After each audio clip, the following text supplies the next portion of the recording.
Pernahkah saat menggunakan mouse kalian merasa kursor atau anak panah kalian terasa terlalu cepat atau terlalu lambat? Apalagi saat main game atau bekerja. Padahal kalian sudah mengatur sensitivitas sesuai dengan yang kalian inginkan. Ternyata, selain settingan pada program atau komputer, ada sebuah spesifikasi mouse yang mempengaruhi kecepatan sensor, yaitu DPI. Buat kalian yang masih awam atau hanya pengguna komputer kelas ringan, pasti masih asing apa itu DPI. Jadi DPI adalah singkatan dari dot per inch atau satuan yang digunakan dalam sensor gerak optik pada pantat mouse. Angka DPI ini yang akan jadi patokan dalam 1 inch kalian bergerak seberapa jauh jumlah dot atau pixel yang kalian tempuh pada layar. DPI biasa dijumpai pada mouse gaming dengan akselerasi yang tinggi dan percepatan yang dapat diubah dalam satu kali tekan tombol. Namun pada umumnya DPI diatur dalam software driver mouse itu sendiri.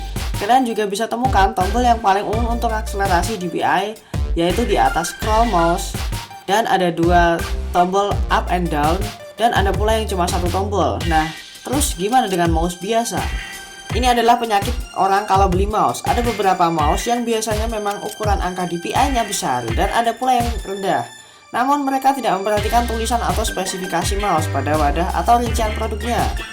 Mereka hanya berpikir atau mementingkan beberapa faktor seperti warna, bentuk, dan juga penampilan. Angka DPI normal biasanya ada di rentang antara 800 sampai 1500 yang ada pada mouse biasa. Dan pada mouse gaming rata-rata antara 800 sampai 5000, bahkan ada yang sampai 10.000 atau lebih. Dan mouse dengan sensor optik tercepat di bumi saat ini adalah Razer Dead Eder E-Lite dengan 16.000 dpi. Bayangkan kalian bisa pindah dari pojok ke pojok dengan sekali senggol. Tapi jangan jadikan acuan jika mouse punya DPI tinggi maka mouse itu bagus. Itu salah guys, DPI tinggi belum tentu mouse itu bagus. Bahkan di beberapa pemakaian DPI tinggi itu tidak terlalu berguna. Mungkin digunakan jika ingin berbalik arah dengan cepat saat bermain game, atau DPI rendah yang digunakan pada saat membidik musuh pada jarak jauh.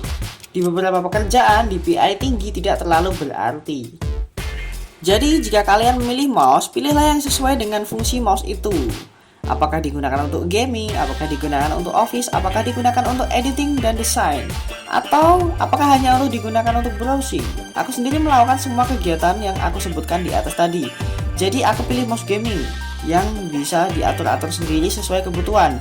Dan seperti biasa, thanks for watching. Jangan lupa komen dan like, and see you next time.